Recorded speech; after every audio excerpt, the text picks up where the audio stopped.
నిజంగా తెలంగాణ ప్రజలు భారతీయ జనతా పార్టీ పట్ల, నరేంద్ర మోడీ గారి నాయకత్వం పట్ల విశ్వాసంతో ఈ యొక్క బీజేపీ అభ్యర్థులను ఆశీర్వదించి మరి విజయాన్ని చేకూర్చారు. నరేంద్ర మోడీ గారి నాయకత్వం పట్ల తెలంగాణ ప్రజలు సంపూర్ణమైనటువంటి విశ్వాసాన్ని ఉంచి బీజేపీని ఆదరించడం జరుగుతుంది.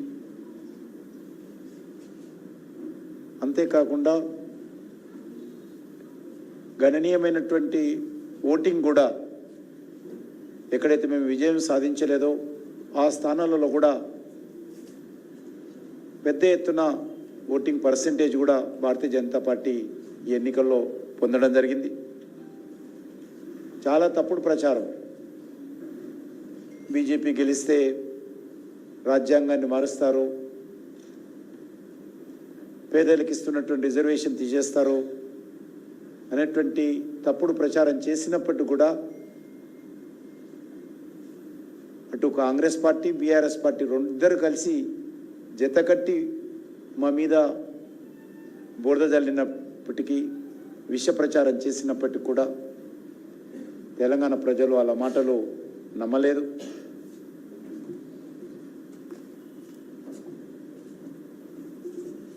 మోడీ పైన, బీజేపీ పైన పూర్తి విశ్వాసం ఉంచడం జరిగింది.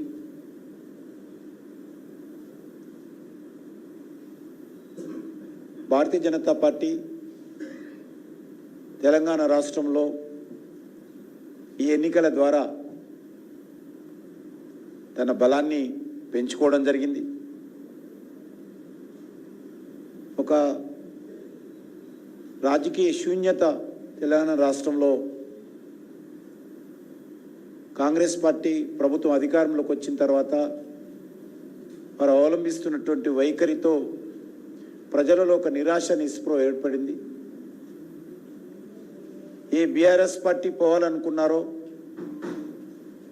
ఏ అవినీతి పాలన పోవాలనుకున్నారో, ఏ కుటుంబ పాలన పోవాలనుకున్నారో, మళ్ళీ దాని స్థానంలో వచ్చినటువంటి కాంగ్రెస్ పార్టీ పాలన చూసిన తర్వాత ప్రజలు నిరాశ, నిస్పృహ గురయ్యారు.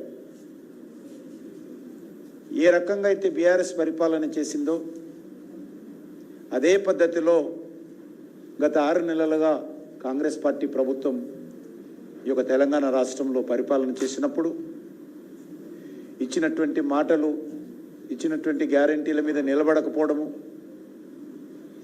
మరి గత ఎన్నికలకు ముందు కాంగ్రెస్ పార్టీ చేసినటువంటి అనేకమైనటువంటి ఉపన్యాసాలు కానీ, ప్రచారాలను కానీ, మరి ప్రజలకు ఇచ్చినటువంటి హామీలను కానీ ఏది కూడా కాంగ్రెస్ పార్టీ ఇచ్చిన మాట మీద, ఇచ్చిన హామీల మీద నిలబడకుండా మాట తప్పే ప్రయత్నం చేయడంతో తెలంగాణ ప్రజలు తీవ్ర నిరాశ, నిస్పృహలతో ఉన్నారు. మరి ఈరోజు వారికి భారతీయ జనతా పార్టీ ఒక ఆశగా తెలంగాణ ప్రజలకు అనిపించింది. తప్పకుండా తెలంగాణ ప్రజల ఆకాంక్షలకు అనుగుణంగా ఏదైతే ఈరోజు విశ్వాసం ఇచ్చి 8 సీట్లు, అత్యధికమైనటువంటి ఓట్లు బీజేపీకి ఇవ్వడం జరిగిందో దాన్ని తప్పకుండా నిలబెట్టుకొని రానున్న రోజుల్లో మరింత ఉత్సాహంతో, మరింత పట్టుదలతో, మరింత అంకిత భావంతో భారతీయ జనతా పార్టీ తెలంగాణలో పనిచేస్తుంది. తెలంగాణ ప్రజల పక్షాన నిలబడి ప్రజల గొంతుకగా రానున్న రోజుల్లో మేము మా కార్యాచరణ ప్రణాళిక రూపొందించుకొని ముందుకెళ్తామని ఈ సందర్భంగా భావిస్తా ఉన్నాను.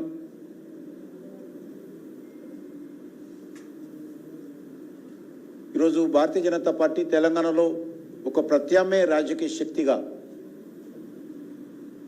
ఈరోజు చాలా స్పష్టంగా ప్రజల ముందుకు రావడం జరిగింది. 6 నెలల క్రితం వరకు 10 సంవత్సరాల పాటు పరిపాలన చేసినటువంటి బీఆర్ఎస్ పార్టీ ఎన్నికల్లో పూర్తిగా తుర్చుకు పెట్టుకుపోయింది. కనీసము ఒక సీటు కూడా రాలేదు.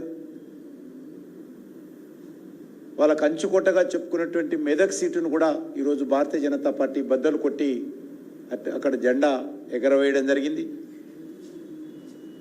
అంతేకాకుండా నేను కాంగ్రెస్ పార్టీ ముఖ్యమంత్రి కూడా కోరుతా ఉన్నాను.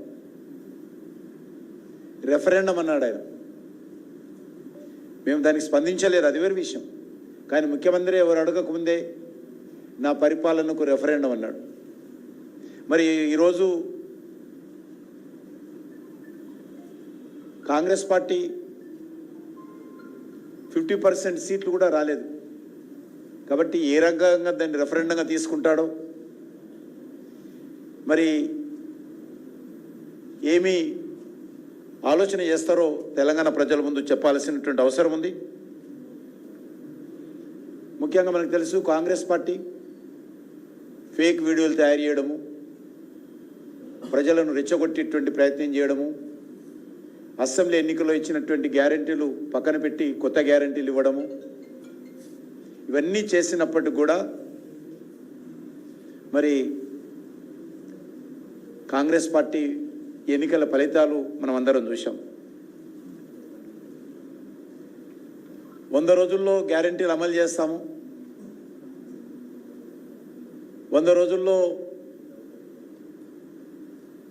హామీలు ముందుకు తీసుకెళ్తామని చెప్పినటువంటి కాంగ్రెస్ పార్టీ ప్రభుత్వము ఇచ్చిన మాట మీద నిలబడని కారణంగా అనేక సాకులు చూపుతూ, దేవుళ్ళ మీద ఒట్లేస్తూ ముఖ్యమంత్రి గారు కాలం గడుపుతున్నటువంటి పరిస్థితి చాలా స్పష్టంగా కనిపించింది. అందుకే ప్రజలు ఈరోజు తెలంగాణలో అత్యధికమైనటువంటి ఎన్నడూ లేని విధంగా బీజేపీకి పట్టం కట్టారు. తప్పకుండా ప్రజల యొక్క నమ్మకాన్ని, విశ్వాసాన్ని పదిలపరుచుకుంటూ మేము భవిష్యత్తులో మరింతగా మా యొక్క బలాన్ని పెంచుకునేటువంటి ప్రయత్నము, ప్రజల యొక్క ఆశీస్సులు పొందేటువంటి ప్రయత్నం చేస్తామనేటువంటి విషయాన్ని ఈ సందర్భంగా మనవి చేస్తా ఉన్నాను. కాంగ్రెస్ పార్టీ హామీలు ఇస్తుందే తప్ప, అది శాసనసభ ఎన్నికల్లో కావచ్చు, పార్లమెంట్ ఎన్నికల్లో కావచ్చు, ఏ హామీలు ఏ రకంగా అమలు చేయబోతున్నారు,